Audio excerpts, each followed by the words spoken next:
क्योंकि उस जमाने के लोगों और कुछ बड़े बड़े स्कॉलर्स ने भी ये कह दिया था कि ये मंगोल ही असल में याजूज माजूज और बस इसके कुछ ही अरसे बाद कयामत आने वाली, तो इनसे जीतना नामुमकिन है। लेकिन फिर भी सुल्तान और उसका जनरल बेबर्स मंगोलों के खिलाफ एक फौज जमा करने लगे। अब इसी दौरान मंगोलिया में हलाकू खान का भाई, जो उस वक्त पूरे मंगोल एम्पायर का बादशाह था, मार दिया गया। तो हलाकू खान मजबूरन अपनी बड़ी फौज लेकर वहां से वापस चला गया और एक छोटी फौज को यहाँ पर छोड़ा। और आखिर फलस्तीन में ऐन जालूत के मकाम पर मंगोल्स और मुसलमानों की फौज आमने सामने हुई। ये ऐन जालूत इलाका फलस्तीन में है और इसे ऐन जालूत इसलिए कहा जाता है क्योंकि यहूदियों के मुताबिक ये वही एग्जैक्ट जगह है जहाँ पर इससे हजारों साल पहले दाऊद अलैहिस्सलाम ने एक बहुत बड़े वॉरियर जालूत को हराया था। और अगेन अब हजारों साल बाद यहाँ एग्जैक्टली ऐसा ही हुआ कि कमजोर मुसलमानों ने पहली बार द ग्रेट मंगोल एम्पायर को बहुत बुरी तरह हरा दिया और मंगोल एम्पायर की एक्सपेंशन को हमेशा के लिए रोक दिया।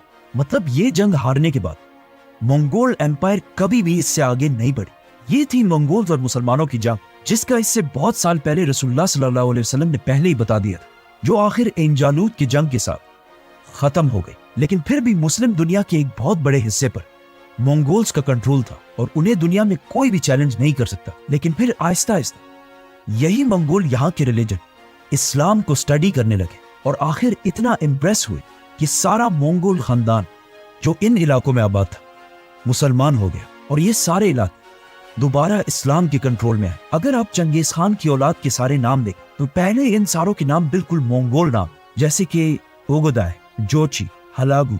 लेकिन आहिस्ता आहिस्ता इनके नाम मंगोल से मुसलमान नाम होने लगे, जैसे कि मोहम्मद, तैमूर, यूनुस और बाबर।